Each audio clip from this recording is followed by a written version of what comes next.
This is Crescendo, the music philosophy podcast.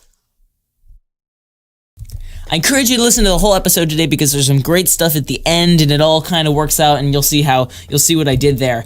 But what I was going to say was new music today is Darko and Crispy Combo. It's a collaboration and the song is called Pop Up.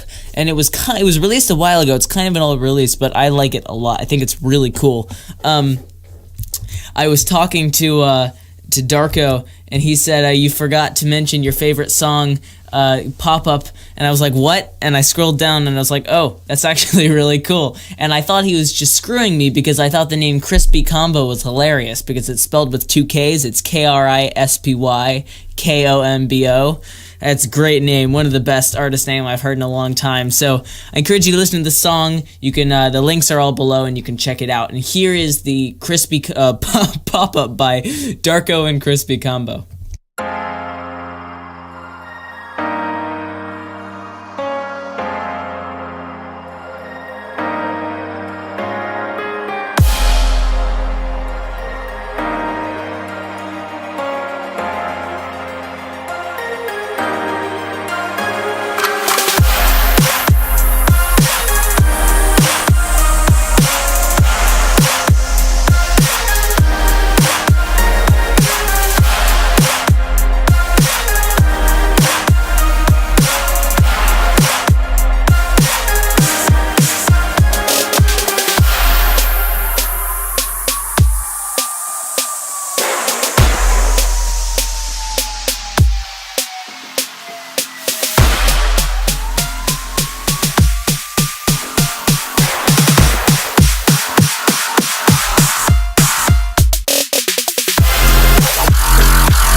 So, it feels good to be back at the microphone. It does. It really does. I had a crazy couple weeks. It feels good to unwind, do a little talking about what I like to talk about most, which is music, which is good. So sorry there wasn't an episode last week. Crazy thing happened. Couldn't help it. So there was no episode. Trying to get this interview with a guy who I think you'll really like, but it's not totally working out. So I'm also working to get fresh new interviews for everyone who listens. So that'll be good. But I'm glad to be back. Fun fact, I actually record all of those This Is Crescendos every week. They are unique to the week. that's awesome. They're unique to the week mostly because I'm too lazy to actually save the file over to the next one, so I just re-record it. But that means if you listen to the beginning of each podcast, you'll hear a variation. Except for that one, it was like episode 4, I forgot to do it entirely. But I was too lazy to bring it back. Alright, let's get started after all that. So there will be no interview today, unfortunately, due to I'm trying to get everything together, trying to get my stuff together, but until then, I wanted to get back to. I started doing episodes like this in season 1. Okay, on season 1, I did a lot of talking about the music industry and record labels and all sorts of stuff.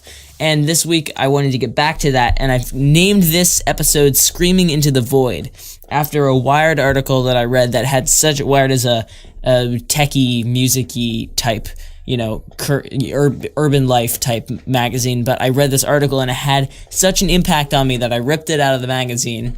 I defiled a magazine that I like, and I pinned it up onto the wall behind my monitor. I'm looking at it right now. And it's called The Beat Goes On, and it was from July 2016, and it meant so much to me when I was reading it. I was like, this anyway, I'm hyping it up. It really did inspire me, and so I want to talk about Screaming into the Void. So young artists, it's really hard. It's really hard to get off the ground because the internet is so big. It's so big that you very, very rarely get anything back. You're not actually getting anything back for your producing. So I called it Screaming into the Void because that's what it feels like when you're creating, and then you're making all this stuff that people probably could listen to, it's good enough for people to listen to, but no one is.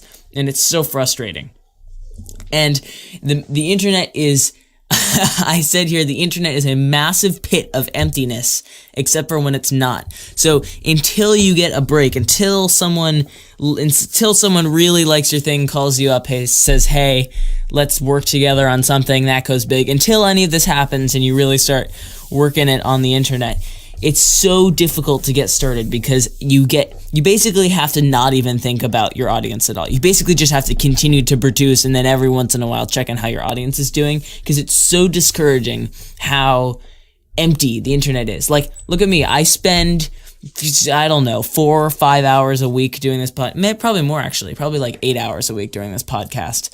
And I only have, as of this moment, 80 followers or something on SoundCloud and some iTunes listeners and something, which is respectable for after 2 seasons, but still nowhere near where I would like it to be, after 25 or something, episode something, 20 something, you'd think, at least get maybe 10 subscribers or 10 followers per something, but no, it's such a it's so discouraging because the internet is so big. It can feel like an endless churn of content for nothing to come back, Okay, so another thing I want to talk about is the consumer to producer ratio, and I don't just mean producer in the music term, I mean literally down to the English root of the word consumer and producer, and the producer is what's creating the media format, whatever you're doing. The consumer is to consume whatever the producer is creating, and I was just talking with someone the other day about how crazy easy it is to consume content that has been produced and how unbelievably difficult it is to produce that content. Take a book. If you're writing a book, it is so easy to read a book.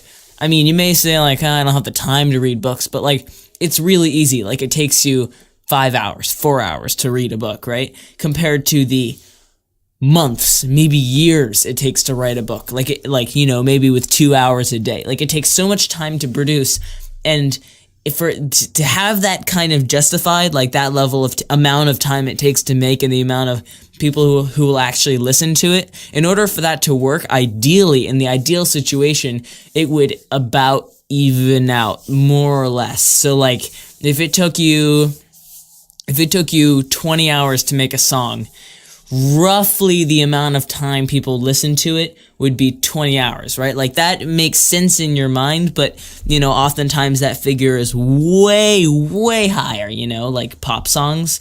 They spend a good amount of time, but so many people listen to them, it's vastly more. It's so many more people so ideally you'll have way more consumers than producers, or if you have an equal amount of producer and consumers, they're consuming a lot more than they're producing, which is ideal, right? You listen to a lot more music than you probably actually, you actually make if you're a musician or whatever you're doing, if you're a media guy or whatnot. But the point is that what I was going to say was that internet gets so bogged down. Like, there's not enough producers for the consumers. So, I'm sorry. There's not enough consumers for the producers so many times. So, like, I love SoundCloud. I was just talking about it. I love it. It's such a great platform. It allows people to share music, follow, communicate with fans. It's a great community. And yet there's one big issue with it that I think is the major underlying flaw, and it could tear it down at any moment, is that there's not enough consumers on it. It's like all producers. So you see millions of people flock to this website, and they upload their tracks, right? They're like, this is the big opportunity. It's the America, the golden age. It's like they're trying to live out the musician's dream. They're publishing onto this platform. But in reality, there's not actually that many consumers that are actually listening to it. Like, if you're just like chilling in the car or something, and you just say, let's turn on some tunes, you don't turn on SoundCloud. I mean, maybe you turn on SoundCloud, but not really. Like, that's not the first thing you think of. You think maybe, let's do, I don't know, some people do Pandora, some people do Spotify, whatever your service is, you don't think of SoundCloud. And I'm sorry, I'm just using SoundCloud as an example here for what is going on and what can happen, is that there's so many producers and there's not enough consumers to get that equilibrium of, listener producing ratio that should happen theoretically in an ideal world. So, like, that is one major issue to the internet, that's why that's not happening. It's very irritating. I can talk about it for hours.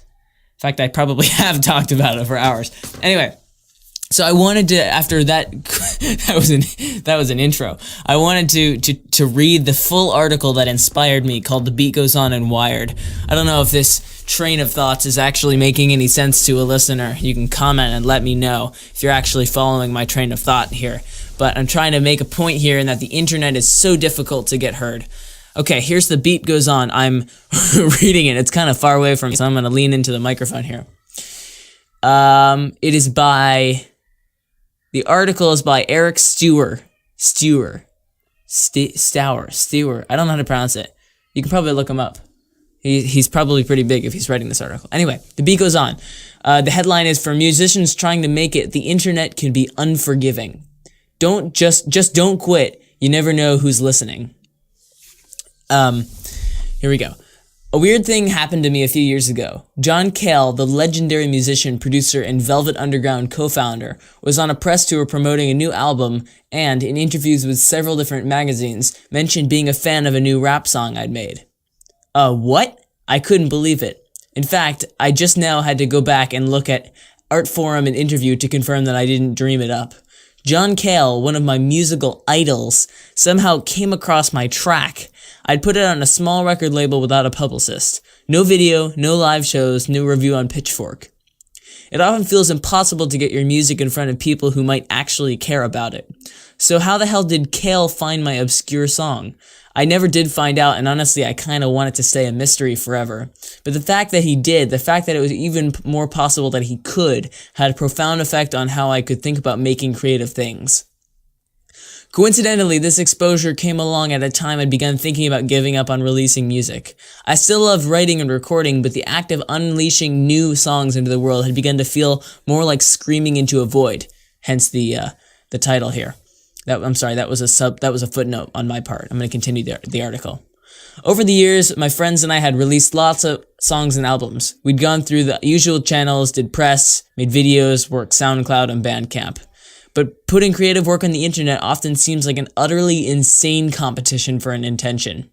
How can we expect anyone to listen to our music when there are endless viral videos to watch and celebrity selfies to dissect? Add it all in the content from our friends and families that fire hoses at us each day on social media, and it starts to feel foolish to imagine anyone spending a few minutes on some silly song. As a result, I sometimes found myself making things engineered to rise above the din. I cringe to remember a particularly lame indie rock crunk mashup. It felt cynical to operate that way. Plus, that stuff didn't connect either, so what was the point? The kale thing was a welcome reminder that even though it can be scary and disheartening to put your work online without much more than your fingers crossed, the internet also enables strange, unexpected victories. The fact that a song I love making, but didn't heavily promote, found its way onto John Cale's playlist made music feel like fun again.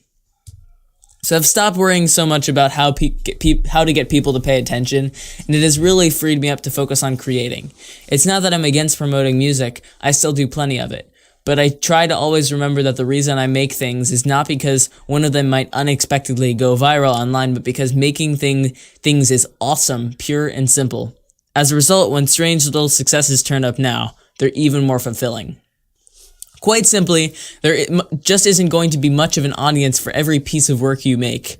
Maybe only a handful of people ever hear your song, watch your video, or read your essay. But hey, one of them might be the guy who co-wrote Sunday Morning with Lou Reed.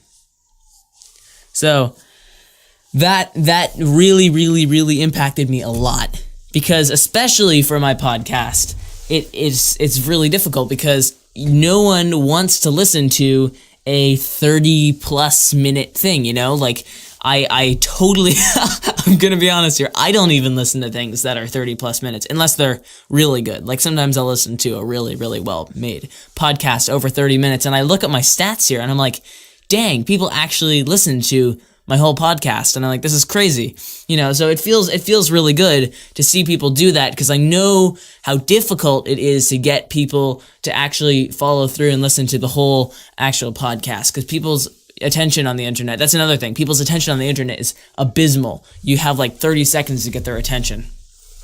Anyway, let's get back to the track. We have to remember what music is all about.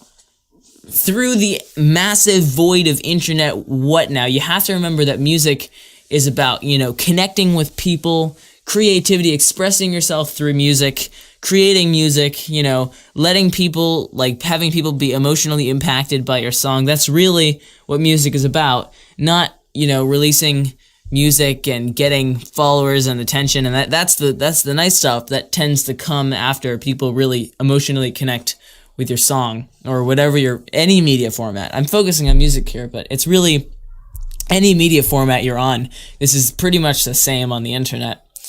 See, I already talked about the internet is both great and terrible because the size benefits are just, I mean, it's crazy how big, I cannot emphasize enough how big the internet is, and the benefits you can get over just whatnot, and you can actually connect with people, but the issue is that you can't connect with the people you want to because there's so many other people trying to connect with them too. So it may seem like they talked about this in the article too, but there's no point of releasing music that will never be listened to. In fact, I talk about this probably too much during all episodes of the podcast, is that what's the point of producing without any consumers? Because on the one hand, well, it's a statement, right? Like, if anyone were to come, they would see that you made a statement in the world of art, and this is something that you stand for. Even if it's like a song, yeah, that's a pretty bold statement, but even if it's just like a song or whatnot. And I don't know if this is, I'm open, I don't have an opinion on this. I'm open to any comments that anyone wants to make or whatnot, but I'm open to the idea that releasing a statement into the world justifies its own existence. So if you create a piece of music or a piece of digital art or whatever, or traditional art like oil on canvas, if no one actually sees your oil on canvas painting, does it justify its existence? So does that mean that it, you know, actually deserves to exist? Does that mean it's worth it to have created it in the first place if no one's going to see it but you? Which on the one hand, you are changed by it. So it actually does have an impact on someone. You were changed by it, probably. If it's a good piece of art, you were changed by it. But if no one else sees it, well, I mean, that's kind of the point of art, right? Is to convey something, expressing it through another media format besides words. So, but on the other hand, like, it's just, there's too many sides to it. So I really want to hear your feedback. So comment on SoundCloud and all that good stuff.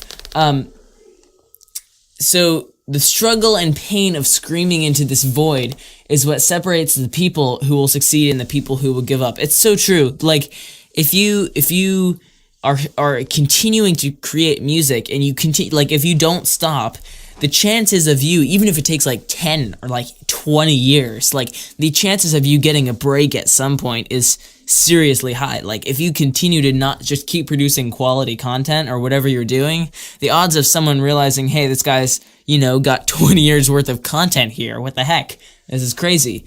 It's likely you'll get a break. I mean, you still have to do all the promotional stuff and whatnot, but I think that the people who give up initially are the people who don't make it. Like, I mean, obviously they don't make it because they gave up, but like, you have to know that you're gonna go in for the long haul. Like, don't get discouraged if nothing happens in the first several years, like a lot. It's pretty crazy. So one thing that I think is really important, and this is kind of understated, and this is something I try to live by every day, but it's really hard.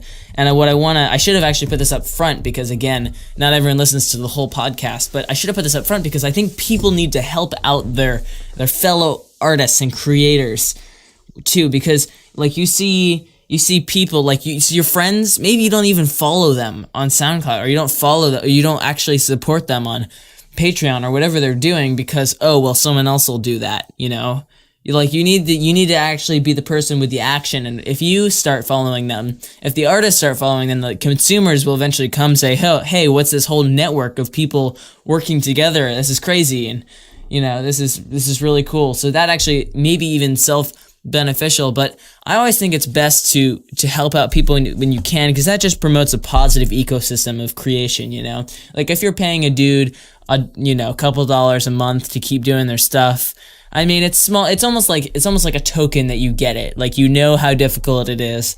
It's just like, it's like helping a homeless guy out. It kind of is.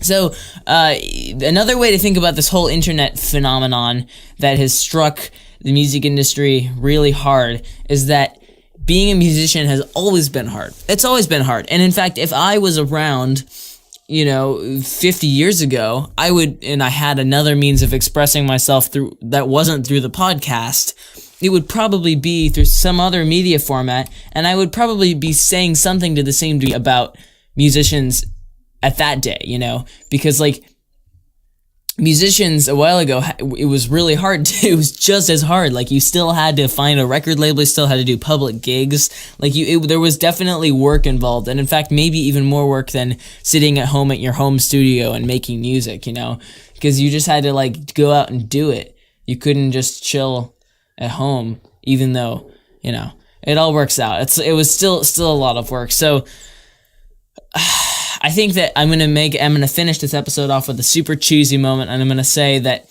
it's hope that keeps everyone going in the whatever media format you're doing. I'm gonna say it's a sad but true fact that you're not getting actually any physical response from the internet, which is a huge downside. You're not getting any physical, like pushback. No one's coming up to you and saying, hey man, that was awesome, I loved your new song.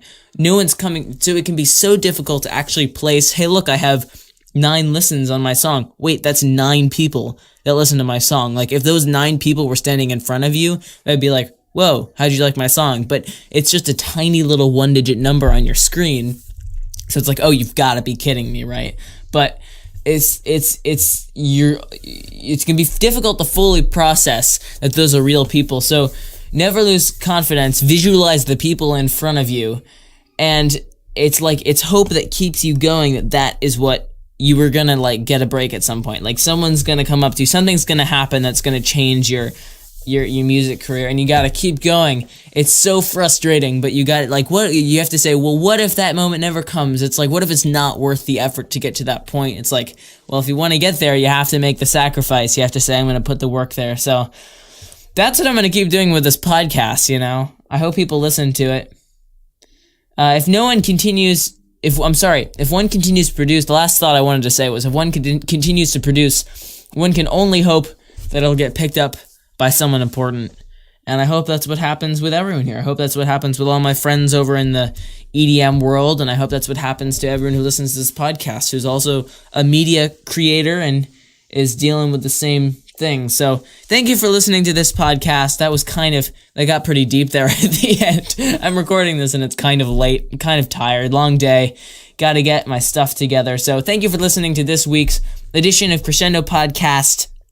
You can follow me on SoundCloud. You can follow me on iTunes. What can you do? Follow me on iTunes, subscribe on YouTube, do all that good stuff. Comment. It actually means a lot to comment. Again, I know that you're there. I know that you're a real thing, not just a number or a bot or something. So thank you so much for listening to this week's edition of Crescendo Podcast. And that's it for today.